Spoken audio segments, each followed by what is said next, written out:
I'm Marty Lee. I'm the director of the Brookside Business Association, and we are really proud to have you all here today. And Leon was a representative from the 4th District. She kind of left us because there's now boundary changes, but she's always been our true fan of Brookside. So I've asked her to say a couple words. Yes, I can. Thank you so much. This is very, very touching that there's such a wonderful crowd out here tonight to honor Leon. And I'm just blessed to have been the representative of this neighborhood. I raised my kids over at Myron Valley, so Brookside is my home community. And Brookside community and the people who are so actively involved like Leon are what make this city such a special place to live. So I am really honored to be here. I love the fact that we are at the corner of Francis Gordon and Leongoodhartway, two iconic people in Kansas City. Very different histories and different personalities, but that's what is so great about Brookside. So I am going to just be brief and thank you for being here. Thank his family for coming from Texas and from around here to be here to show their support. And I am going to turn it over to John Morris, who is an attorney, who's with Commerce Bank, who has been with the family, helping them with their estate and their property management for some time. So he can shed some light on the business side of Leon.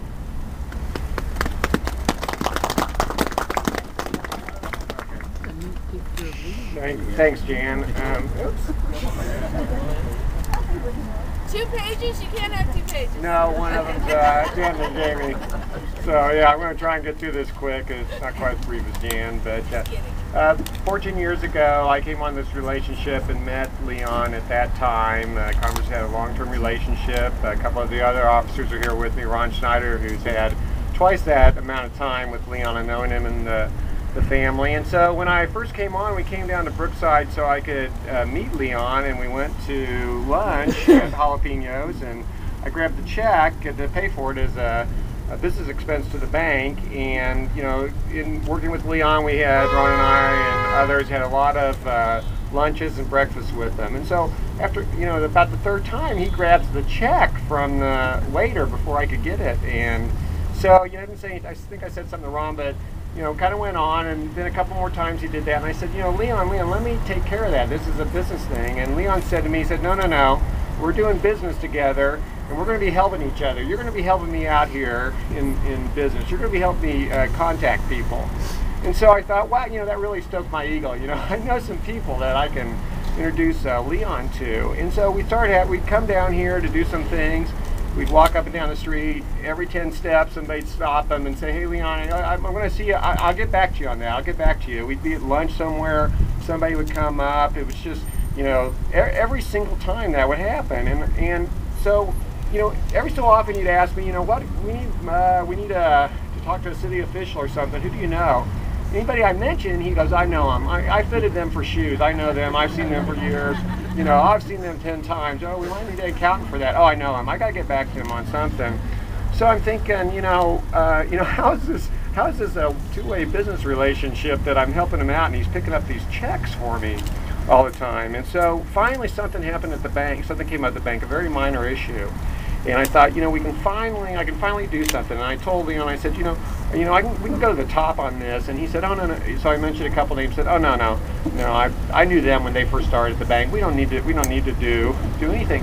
So I just, you know, this whole time, I mean, it was just so funny because what did picking up this tab do for Leon? I mean, I never contributed anything to the thing. It was always him knowing who the person was. And so after Leon and Iris were gone, the bank had bought a table at a charity event, and so I called Julie. They wanted clients to go, and so I called Julie, and she said she'd go. And I told Julie, I said, you know, when we go, you know, I don't know who's going to be at this table, but you know, we might not know anybody else. But so she said she could go. I notified the officer that was coordinated at the bank in another division. And so when I emailed her, I said, and Julie Goodhart will be accompanying me to this. She emailed back, oh, I've known the Goodharts for years. It'll be great to catch up. So it's just going on to the next generation that everybody knows the Goodharts. But it was really wonderful working with Leon. I mean, it's just it's been a fantastic relationship. His obituary in division that Ron and Kevin and I work in, you know, we have estates, so we have a lot of people pass away. But I've kept his obituary underneath the plastic on my desk ever since it came out in the paper because just can't some ways believe it.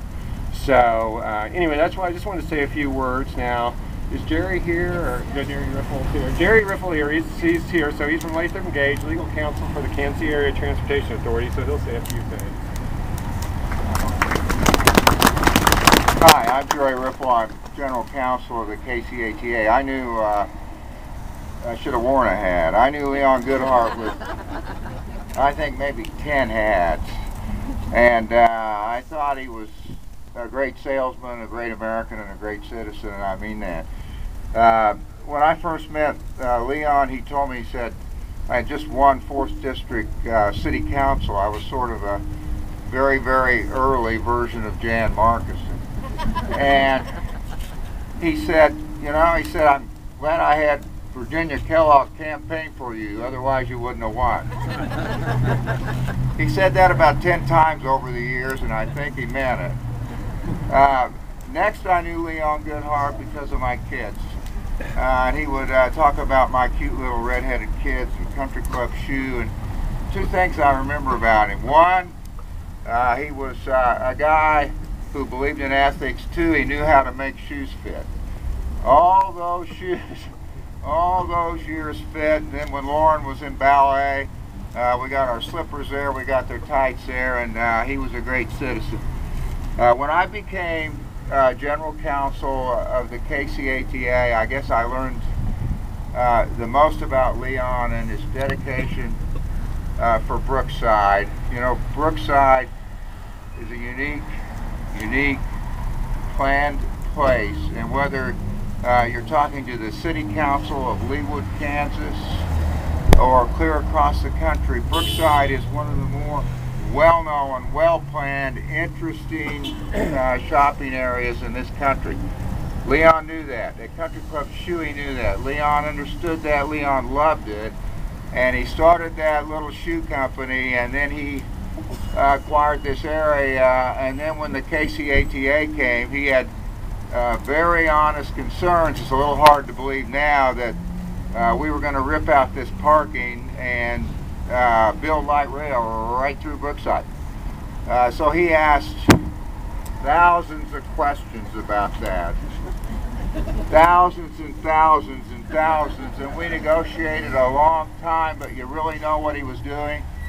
He was making sure that he had a fair partnership, that the KCATA and the city would really build the parking and really make first-class infrastructure, and the second we did that, he was on board. He was a full partner. He fought for this area. He's one of the reasons that it came back after the 80s and is what it is today, and I think this is too long. Naming this straight after him is a wonderful thing. There you go.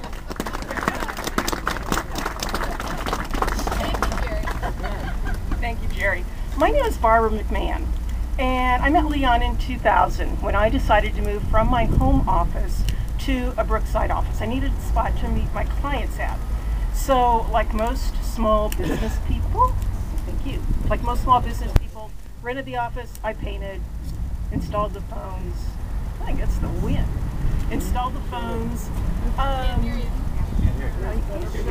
okay.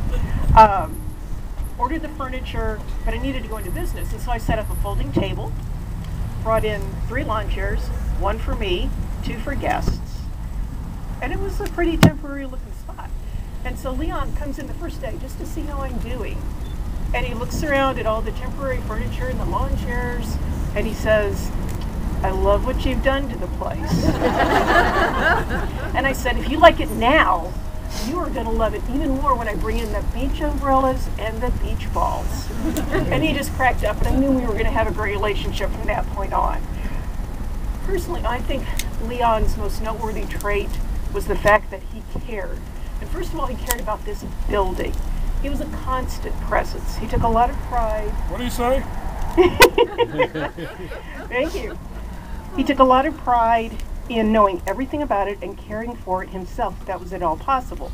If the plumbing backed up, he was there with a mop. If he noticed I had a light bulb out, he would say, "I'll get that for you." And I'd go, "No, I work with tall men. You know, they can do that kind of thing." When I decided it was time to expand my space, I pulled in a very competent contractor, and I think I kind of hurt his feelings because he really would have rather done it himself. So the remodeling went well, moved on to the next remodeling, and he was going to do this one himself. The thing about old buildings is you learn a lot when you start taking walls down. And so Mike here, he's chuckling because he probably remembers this monster of a project.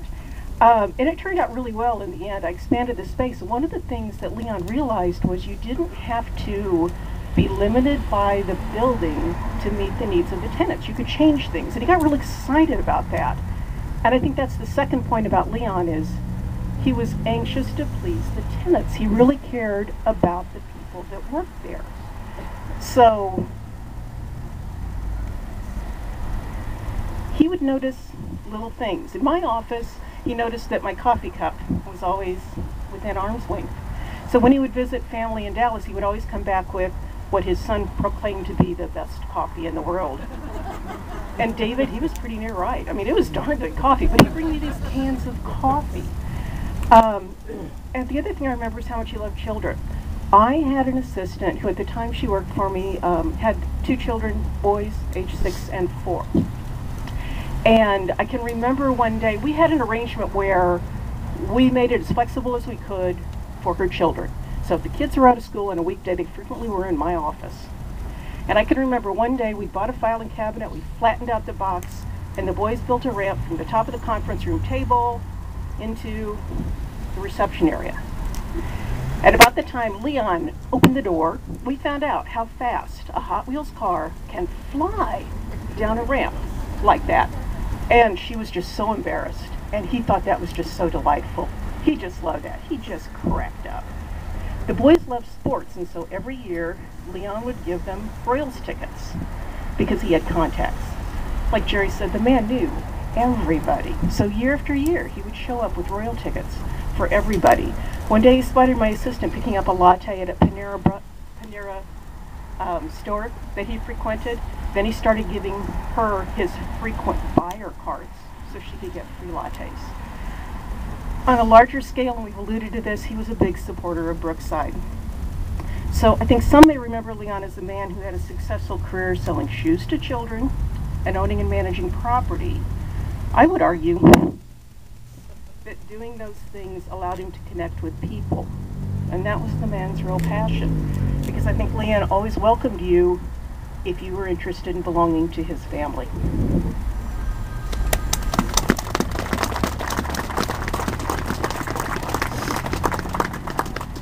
Okay, we're almost done.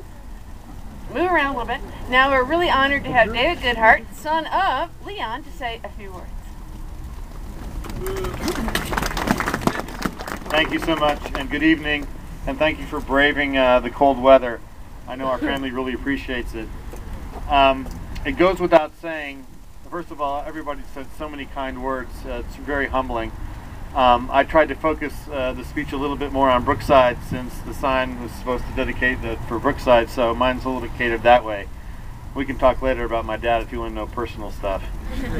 I've got plenty. But I say it goes without saying that Brookside is more than a community of shops and offices and restaurants. That Brookside is a close-knit family that has looked after its own since its inception almost 100 years ago. The extended Goodhart family has been looking after its Brookside neighbors since 1923, and my dad since 1949. Interestingly, it took years to understand why he used to drag me up the street to the post office to mail a letter, as opposed to just waiting for the mailman, or walking me up to the bank to make a deposit, or stopping by the dime store to see what Mr. Arfston's position was on the parking situation here. It was about relationships, and for my dad, that meant getting out of the store and making contact with his neighbors. If I learned anything from the early days of making change at the shoe store, treating everyone with respect and making a special connection with the customer was the moral of the story that he attempted to promote. I think everyone would agree that he was a magician at making you feel special when you had his attention. If I could only be half that good. This dedication, then, I hope, celebrates the spirit of community that seemed to flow through every fiber of his being. perhaps the next time you pass down the street, you'll stop in somewhere, grab a bite, have a drink, get your hair cut. You might even find yourself striking up a new relationship. Finally, although the street will honorarily be called Leongoodhartway, my son was quick to point out that you might as well have just called it Leon's Way. For two reasons. He came up with this for two reasons. One, when it came to Grandpa, he rarely did anything other than his way. And two, if you really had to ask who Leon Goodhart was, as just opposed to Leon, then you probably weren't from Brookside. I know that if my dad were here today, he would be extremely humbled by the love and support this dedication represents. Although, he would have insisted that the sign hang not too high, so as not to detract from tenant signage, which you can charge more rent for. On behalf of the entire Goodhart family, we thank you all for coming out today and for this extraordinarily humbling gesture. Thank you.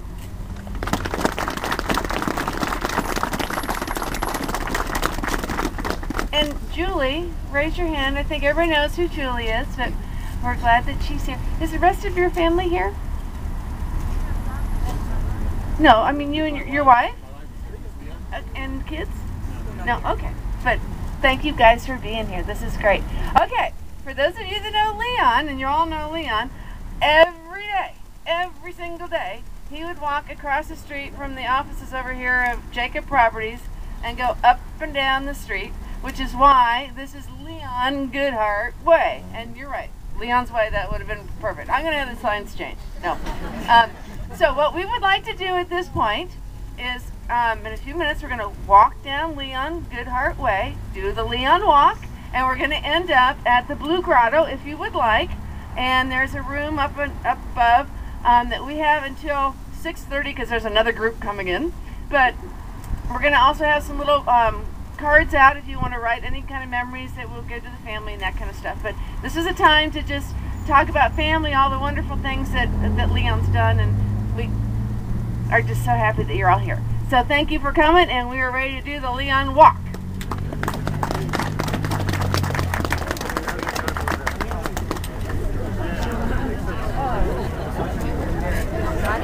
Follow